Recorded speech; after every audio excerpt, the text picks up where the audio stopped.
अब बात आई गई हुई।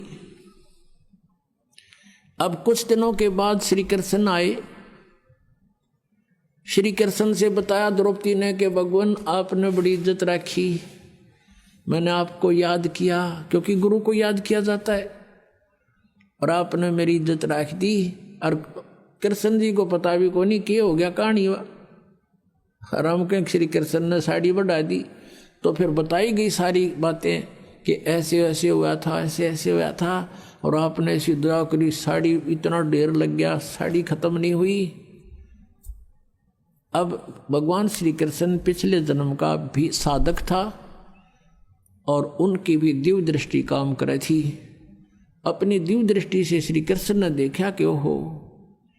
तो द्रौपदी ने पूछा कि गुरुवर मुझे किस पुण्य का फल मिला ये? तब श्री कृष्ण ने अपनी दूरबीन से देखा, दिव्य दृष्टि से देखा, उसके प्रारब्ध में झांक के। ये तो आम आदमी देख लेते थे, पहले इतनी अच्छी आत्मा होती थी। जैसे कहते हैं धृतराष्ट्र ने ऐसे, कोई कथा फिर बताएंगे, प्रसंग बदल जाएगा। तो अब उसने देखा कि द्रौपदी तूने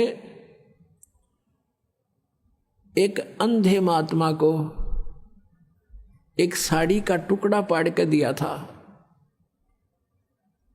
और उस अंधे को दिया हुआ दान तेरा यूं फल गया, उसका प्रतिफल है ये। तब उसको याद आया को तेरे की। अब पुण्यात्माओं देखो बात कहाँ से ध्यान देना। जब वो साड़ी पाड़ रही थी, अपनी राजा की लड़की अपनी साड़ी को फाड़ फाड़ कर डाल रही थी, तो उस समय वो अपनी नौकरानी को भी कह सकती थी कि तू एक साड़ी का टुकड़ा पाड़ के डाल दे महात्मा को, और नौकरानी तुरंत पाड़ के डाल देती। उसको पता था कि राजा की लड़की है, जाते चार देगी तेरे तई नए नए बढ़िया साड़ी। लेकिन नहीं, इतना ज्ञान दिया जाता था बच्चों को कि मैं रोटी खाऊंगा मेरा पेट भरेगा, मैं दान करूंगी तो मुझे मिलेगा, उसको इतना भी मालूम था। तो इसको कहते हैं लूट सके तो लूट ले, राम नाम की लूट। अब जैसे आप यहाँ सेवा करते हो, आपकी इच्छा ना हो कि यूं मेरी सेवा करे, तो आपको वो लूट रहा है।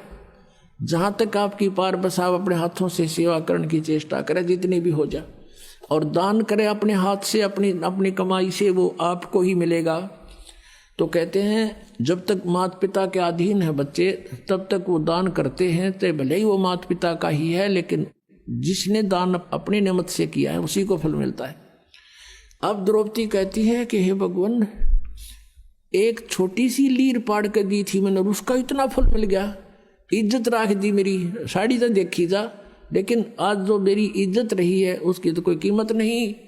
तब कहते हैं कि एक लीर के कारण मेरे हो गए चीर अपार, जब मैं पहले जानती तो सबके में देती वार। इसे महापुरुष को और एक इतना दान करने से आज मेरी इतनी इज्जत रही है, यदि मुझे पहले पता लग जाता तो ना जाने क्या न्यौछावर कर देती उस महापुरुष के लिए। तो पुण्यात्माओं, परमात्मा को पता था कि इसका और कोई ऐसा संस्कार नहीं है जहां उस समय इसकी रक्षा हो सके। नाम इसने ले नहीं रखा, क्योंकि रानी बन गई, अंडी पाकेगी, और जब दुर्गति होगी, जब भगवान याद आता है तो इसे दयालु है परमात्मा, ये पहले ही प्रबंध करा देते हैं और कहते हैं गैल गैल लग गया फिर जब लग धरती आकाश।